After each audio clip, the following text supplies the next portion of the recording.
প্রভুর ধন্যবাদ গৌরব করি, তিনি আমাদেরকে আবার যুক্ত হওয়ার সুযোগ দান করেছেন।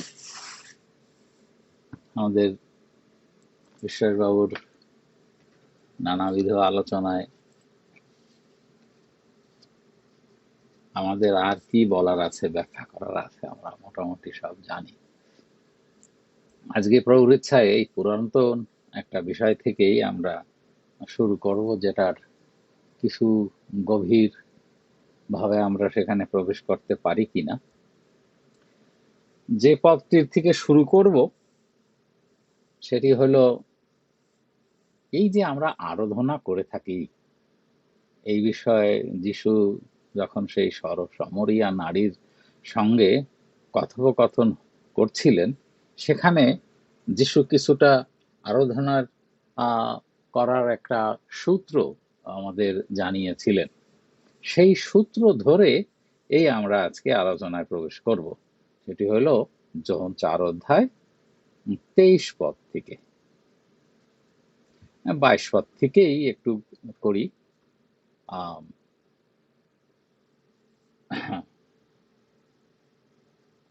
তোমরা যাহা জানো না তার ভজনা করিতেছ।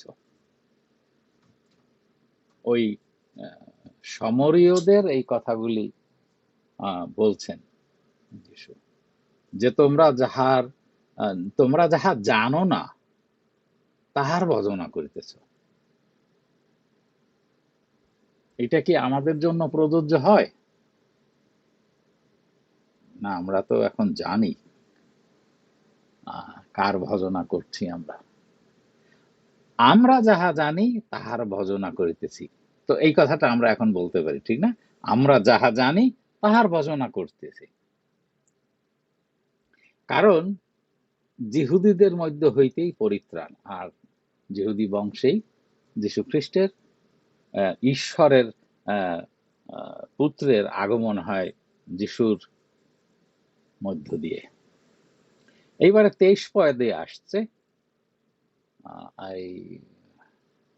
কিন্তু এমন সময় আসিতেছে, বরং এখনই উপস্থিত, যিশু বলছেন, যখন প্রকৃত ভজনাকারীরা আত্মায় ও সত্যে পিতার ভজনা করিবে। এই আত্মাটা আমরা এতদিনের আলোচনায়, পিছনের আলোচনায় জানতে পেরেছি যে এই আত্মা হলো ঈশ্বরের পবিত্র আত্মা, আর এই সত্য হইল ঈশ্বরের বাক্য। এবং আমাদের ঈশ্বরের সৃষ্টিকর্তার আরাধনায় তাহারই আত্মা, তাহারই বাক্যের মাধ্যমে তার সঙ্গে আরাধনা করতেই হবে, আর কোনো উপায় নাই। আচ্ছা, 24 পদে আছে, ঈশ্বর আত্মা, আর তাহার ভজনা, আর না, যাহারা তাহার ভজনা করে, দুঃখিত, তাহাদিগকে আত্মায় ও সত্যে ভজনা করিতে হইবে। এখন একথা যিশু আমাদের বুঝিয়ে দিলেন, আমরা বুঝলাম যে ঈশ্বরের আত্মা, ঈশ্বর আশা করেন, যিশু বলছেন, যিশু খ্রিস্ট বলছেন যে ঈশ্বরকে আরাধনা করতে তারই পবিত্র আত্মা এবং তারই বাক্যের ভিতর দিয়েই তার আরাধনা করতে হবে, আর কোনো উপায় নাই। আমরা একটু দ্বিতীয় বিবরণ 4 অধ্যায়ে যাই। দ্বিতীয় বিবরণ 4 অধ্যায়। ধন্যবাদ, প্রশংসা গৌরব করি প্রভু। দ্বিতীয় বিবরণ 4 অধ্যায় 4 অধ্যায় যদি আমরা 15 পদ থেকে একটু পড়ি, একটু বেশ কিছু দূর পড়ব। এখানে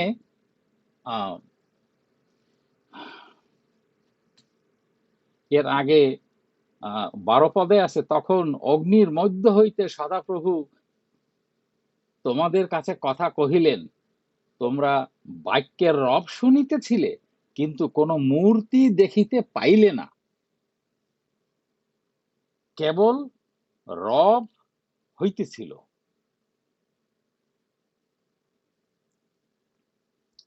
এইবার 14 পদে যাই।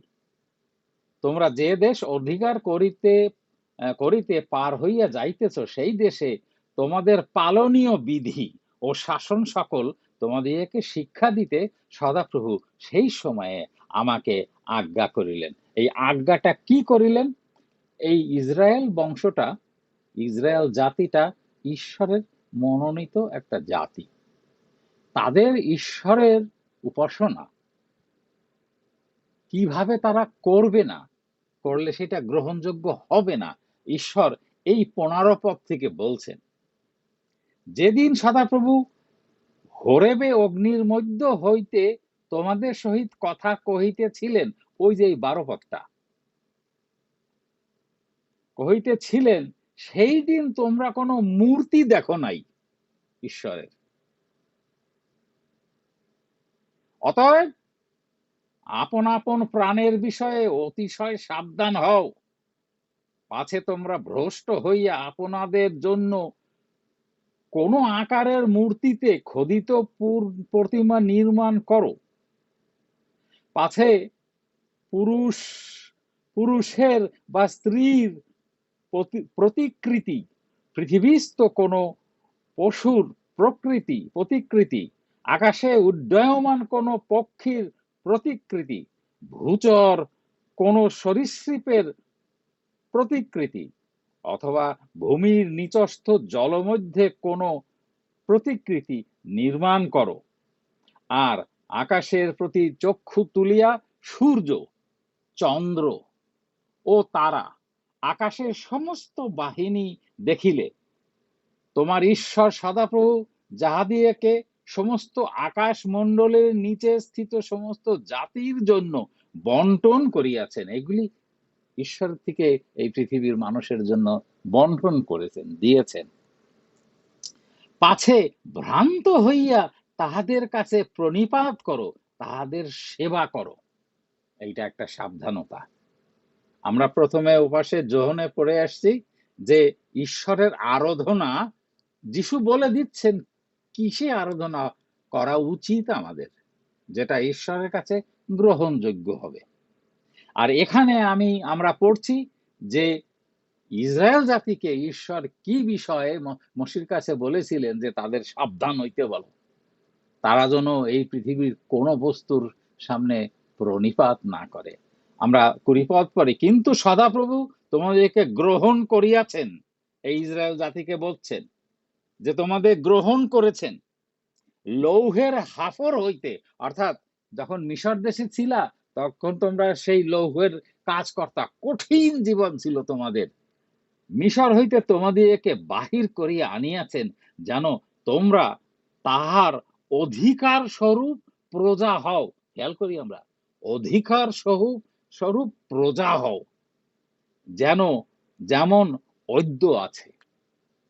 এরপর 21 পদ পড়ি, আর তোমাদের জন্য সদাপ্রভু আমার প্রতিও ক্রুদ্ধ হইয়াছেন। মসি বলতেছেন তাদের কাছে যে তোমাদের জন্যই ঈশ্বর আমার প্রতি ক্রুদ্ধ হয়েছেন। এই গল্পটা আমরা ছোটবেলায় শুনছি, কিন্তু তারপরে আর পড়ি নাই কখনো। এখানে একটা গল্প আছে। আচ্ছা, সদাপ্রভু আমার প্রতি ক্রুদ্ধ হইয়া এই দিব্য করিয়াছেন যে তিনি আমাকে জর্দন পার হইতে দিবেন না। এখন জর্দন পার হয়ে কোথায় যাবে মসি? এবং তোমার ঈশ্বর সদাপ্রভু তোমাকে যে দেশ অধিকার অর্থে দিয়েছেন সেই উত্তম দেশে আমাকে প্রবেশ করিতে দিবেন না। কেন? বাস্তবিক এই দেশেই আমাকে মরিতে হইবে।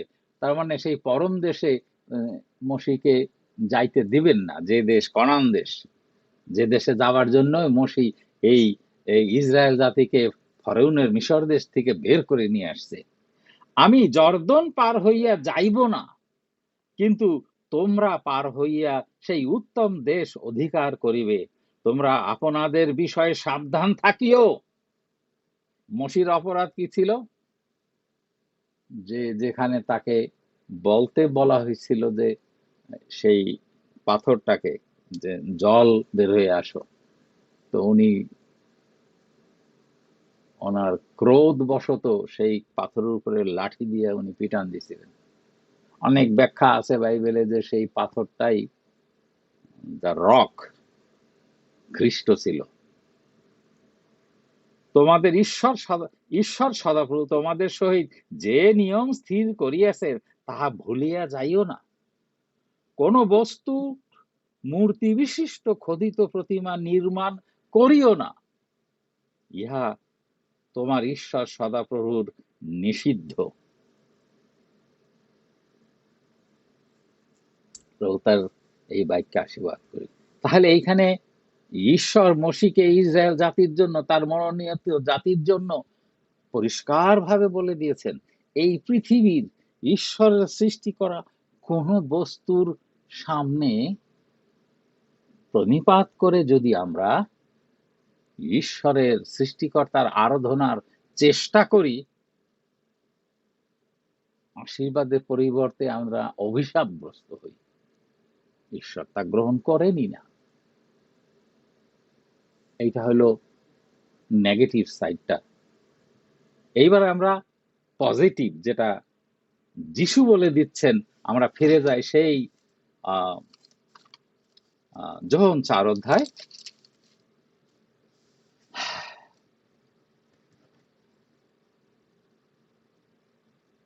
24 পদে। ঈশ্বর আত্মা, দেখা যায় না, ওনার কোনো দেহ নাই। সে কারণেই বলছে যে যেদিন ঈশ্বর তোমাদের সঙ্গে কথা বলছিল ইসরায়েল জাতিকে, মসির কাছে বলছে, সেই দিন কি তোমরা কোনো চেহারা দেখেছিলে? না। সেটাই বলছে ওই পদে। যখন বাইবেল জোগাড় হবে, ওই এই নতুন ম্যাডাম, তোমার সেটা পড়তে সুবিধা হবে কোথায় এটা লেখা আছে। আমি কিন্তু শাস্ত্রের থেকেই পড়ছি।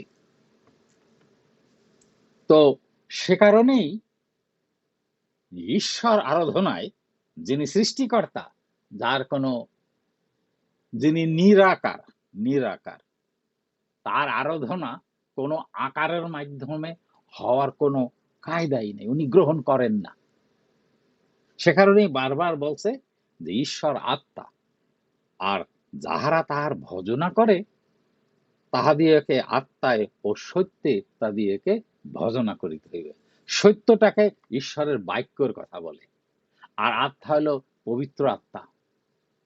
এখন এই দুটো জিনিস দিয়ে যদি ঈশ্বরের আরাধনা করতে হয়, যিশু বলে দিচ্ছেন এই যে 24-25 পদে, যোহন 4 অধ্যায়, তো এটা আমরা কোথায় পাবো?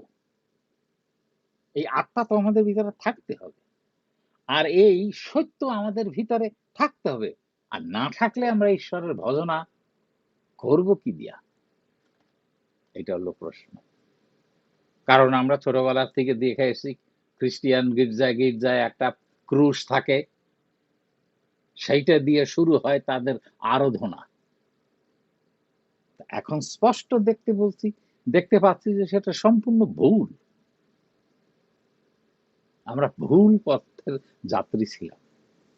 এবার আমরা যখন 4 অধ্যায় 27 পদ থেকে পড়ি, তারপরে কি হয়েছিল সেই সমরীয় নারীর, এই আত্মায় সত্যে এই বিষয়টা যিশু বলার পরে তারপরে কি ঘটনা ঘটলো, যে ঘটনা আগে ঘটছিল, যেখানে বলছিল যে কিন্তু আমি যে জল দিব তাহা যে পায়, এটা 14 পদে, যে পান করে, যে পান করে তাহার পিপাসা কখনো হইবে না, বরং আমি যে জল দিব তাহা তাহার অন্তরে এমন জলের উনই হইবে, যাহা অনন্ত জীবন পর্যন্ত উথলিয়া উঠিবে।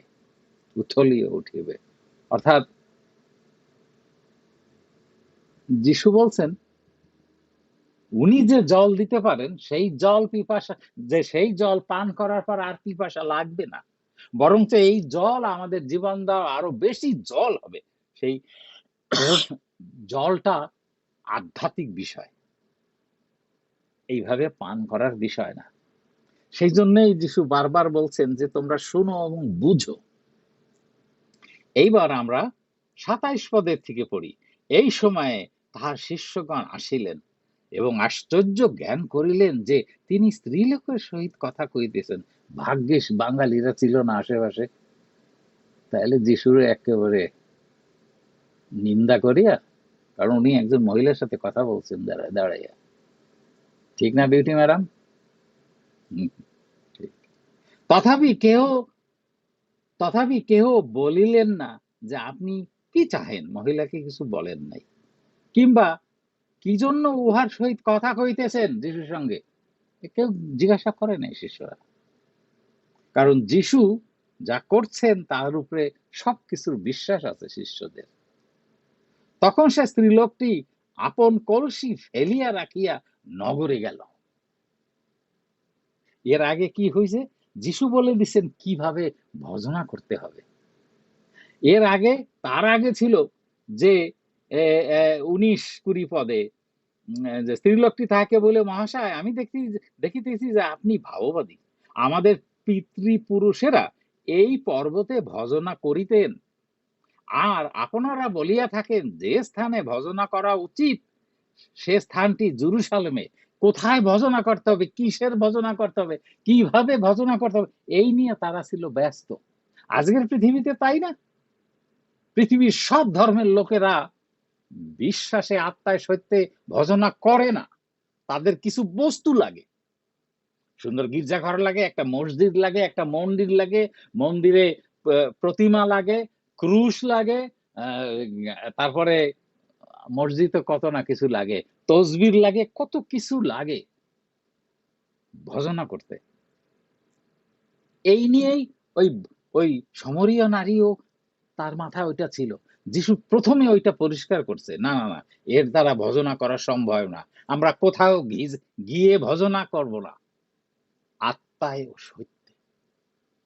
এখন এই আত্মা সত্য প্রভুর ইচ্ছায় আমার হৃদয়ে যদি স্থান পায়, তাহলে আমি ভজনা তো হাঁটতে, বসতে, চলতে, ফিরতে, ঘুমাইতে, বাজারে যাইতে, বাসে চড়তে, সব জায়গায় আমি ভজনা করতে পারি। তার পারি না? পারি।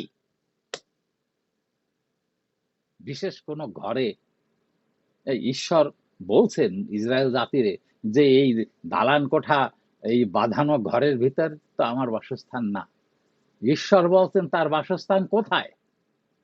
আমরা জানি সেটা করন্থীয়তে আছে। পবিত্র আত্মা, মন্দির হলো আমাদের হৃদয়, বাক্য, ঈশ্বরের বাক্যর দেহ হইলো আমরা, আমাদের ভিতর হইলো তার মন্দির। এই জিনিসটা আমরা এখন বুঝতে পারি, আগে বুঝতাম না। আমিও আমিও বুঝি নাই অনেক বছর যাব। প্রভু আমাদেরকে এই সুযোগ দান করেছেন, আমি প্রভুর কাছে অত্যন্ত অত্যন্ত কৃতজ্ঞ। এইবার 28 পদ, তখন সে স্ত্রী লোকটি আপন কলসি ফেলিয়ে রাখি, ধন্যবাদ প্রভু, ধন্যবাদ, প্রশংসা, গৌরব করি আপনার, রাখিয়া নগরে গেল। আর লোকদিগকে কহিল, আইসো, একটু একটি মানুষকে দেখো, আমি যাহা কিছু করিয়াছি তিনি সকলেই আমাকে বলিয়া দিলেন।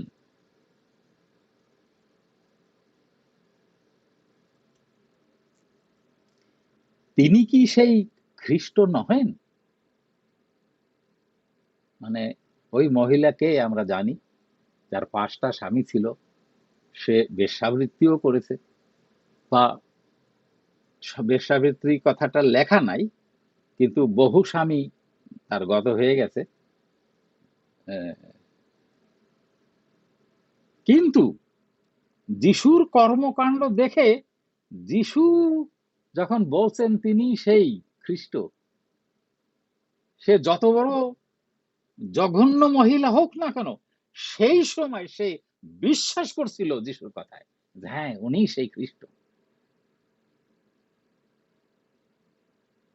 আমরা সমাজে যেভাবেই থাকি না কেন, যে পরিবেশেই থাকি না, যে জাতিতেই থাকি না কেন, আমাদের সবার এই অধিকার আছে যিশু খ্রিস্টকে, যিশু খ্রিস্টের উপর বিশ্বাস আনয়ন করা। আমরা বিশ্বাস করতে পারি, যদি মুহূর্তের জন্য একবার মন বদলাই গিয়ে এই বিশ্বাসে প্রবেশ করি, আমরাই ধন্য হয়ে পড়ি।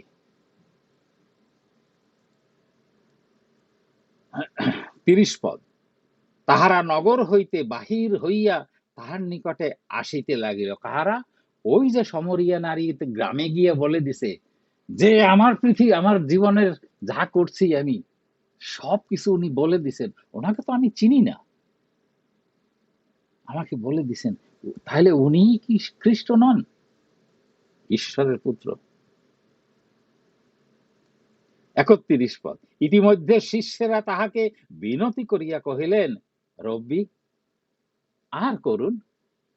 কারণ ওই শিষ্যরা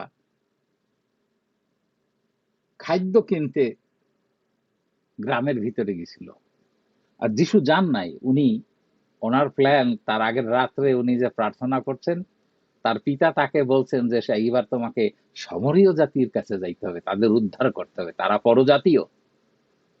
কারণ যেহুদিরা খালি তর্ক করে, ইসরায়েল জাতি তার সাথে তর্ক করে, তারে একবারে ধাক্কা দিয়ে ফেলে দিতে চাইছিল।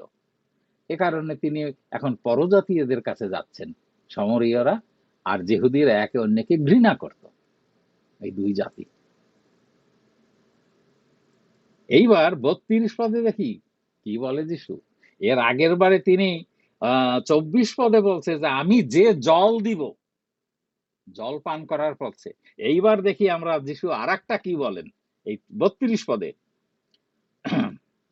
ওরা বলছে, আহার করুন রব্বি। তিনি তাহাদিগকে কহিলেন, আহারের জন্য আমার এমন খাদ্য আছে তা তোমরা জানো না। তাহলে যীশু খ্রিস্টের কাছে পান করার জিনিসও আছে, আহার করারও জিনিস আছে, যা আমরা জানি না।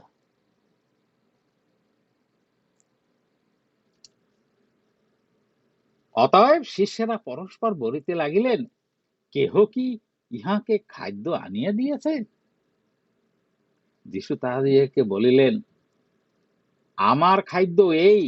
শুনি আমরা, এই কঠিন কথা আমরা বহুবার পড়েছি, কিন্তু সুযোগ আসে নাই এই বিষয়টা ধ্যান করার। যিনি আমাকে পাঠাইয়াছেন, যেন তাহার ইচ্ছা পালন করি ও তাহার কার্য সকল সাধন করি। এইটা হলো সেই খাদ্য।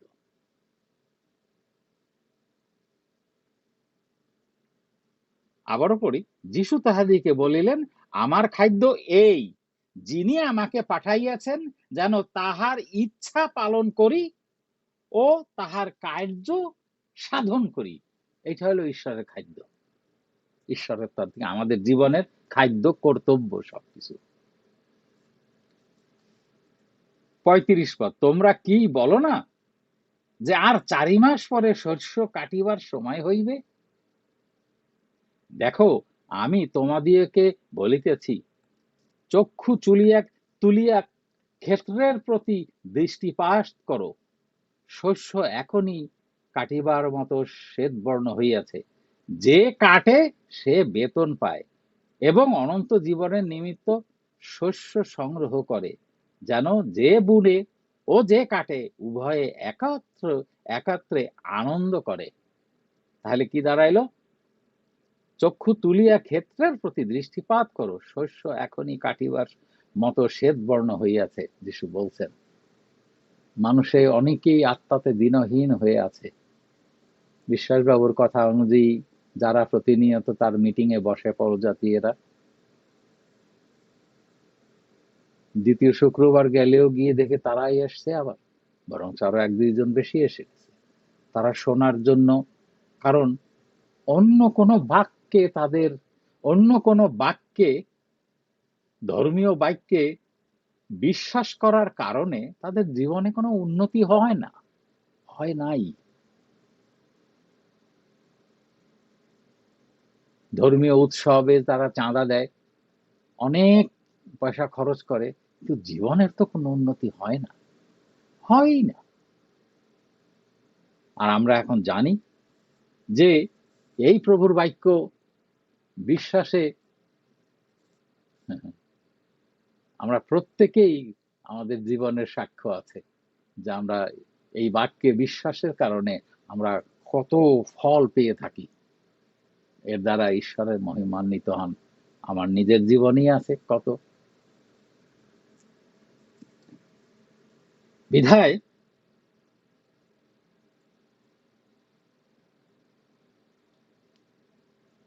আমাদের চোখেও পড়ে যে শস্য পেকে আছে। আমরা যতদিন যতজন এখানে আমরা খ্রিস্টেতে ভ্রাতা ভগ্নীরা এই মিটিং এ বসি, রাজ্যের বিষয়ে জানছি প্রতিদিন, আমাদের চোখের সামনেও শস্য পেকে আছে। কারণ এখানে বলছে,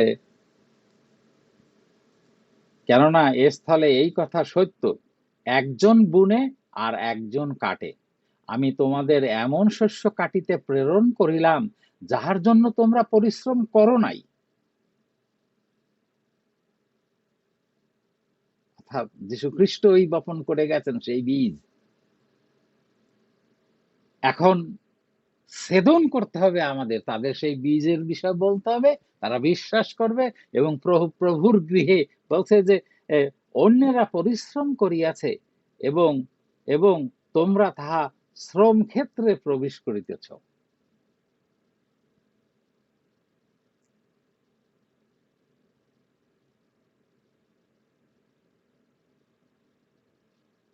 উনচল্লিশ পদে আছে, সেই নগরের সমরীয়েরা অনেকে সেই স্ত্রীলোকটি যে সাক্ষ্য দিয়াছিল, আমি যাহা কিছু করিয়াছি তিনি আমাকে সকলই বলিয়ে দিলেন, তার এই কথা প্রযুক্ত তাহাতে বিশ্বাস করিল সেই নগরের সব লোকরা।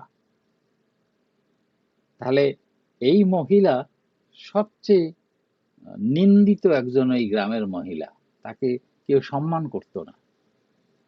যীশুখ্রিস্ট এই মহিলাটাকেই ব্যবহার করছে, এই পুরো সরমরিয়া দেশটাকে, ওই অঞ্চলে ওই গ্রামের সবাইকে যিশুতে বিশ্বাস করাবার জন্য ব্যবহার করছে।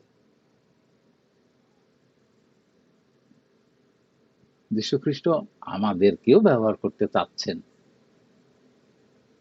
যেন আমাদের সামনে যে শস্য পেঁকে আছে সেগুলি আমরা সেবন করি, তাদের কাছে যিশুর বাক্য জানাই। 40 পদ,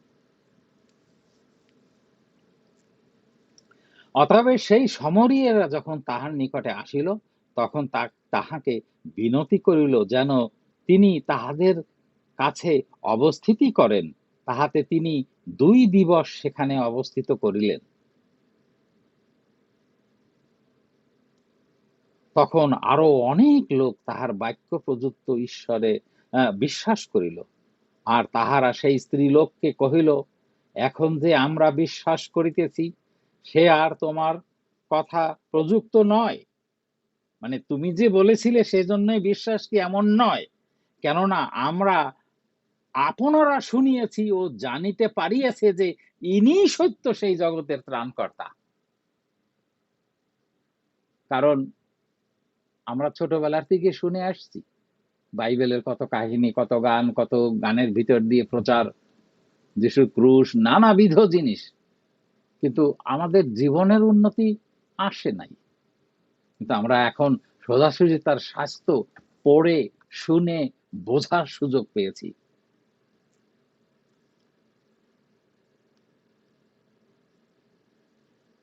ইনি সেই জগতের ত্রাণকর্তা। আর 2-3টা পদ আছে, আমি একটু পড়বো এটি। সেই 2 দিনের পর তিনি তথা হইতে গালিলে গমন করিলেন, কারণ যিশু আপনি এই সাক্ষ্য দিয়াছিলেন যে ভাববাদী নিজ দেশে সমাদর পান না।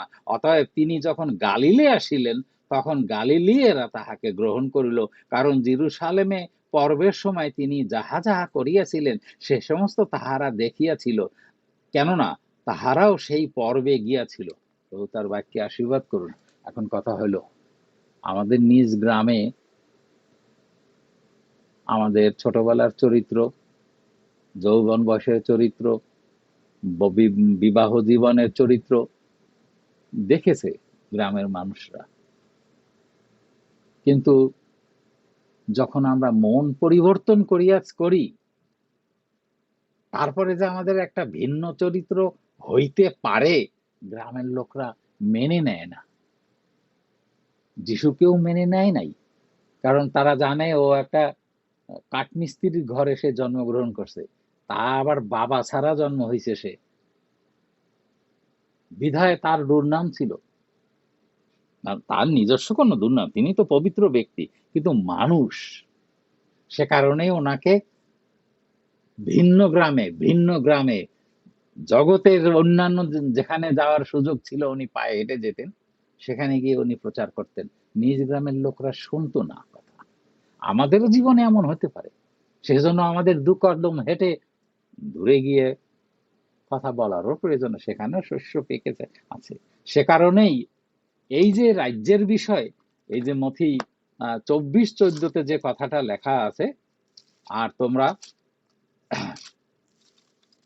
24-14 আছে, কারোর মুখস্থ আছে? আর সর্বজাতির কাছে সাক্ষ্য দিবার নিমিত্ত রাজ্যের এই সুসমাচার সমুদয় জগতে প্রচার করা যাইবে, আর তখন শেষ উপস্থিত হইবে। রাজ্যের সুসমাচার প্রচার করাই আমাদের প্রয়োজন। সে কারণে প্রভু আমাদেরকে সুযোগ দান করিয়েছেন। আমরা 3-4-5 বছর আগে যখন এই মিটিং শুরু করতাম, প্রতিদিন ইন্টারনেটের কিছু না কিছু গন্ডগোল থাকতোই প্রতিদিন। শয়তান একেবারে এত বিরক্ত করতো, কিন্তু প্রভু এখন আমাদেরকে রক্ষা করেন। সে কারণেই আমি প্রার্থনা করেছিলেন, আমাদের পরীক্ষায় আনিয়েন না, কিন্তু মন্দ হইতে রক্ষা করুন, শয়তানকে দূরে রাখুন, যেন আমরা এই রাজ্যের বিষয় বুঝতে পারি। তাহলে এই আজকের কথা, যে ঈশ্বরের বাক্যের মেইন জিনিসটা হলো যে আমাদের আত্মায় সত্যিই, অর্থাৎ আমাদের হৃদয়ে আগে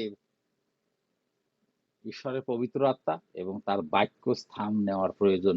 এটা শুধু সম্ভব হয় আমাদের মনের পরিবর্তন না হলে এটা হয় না।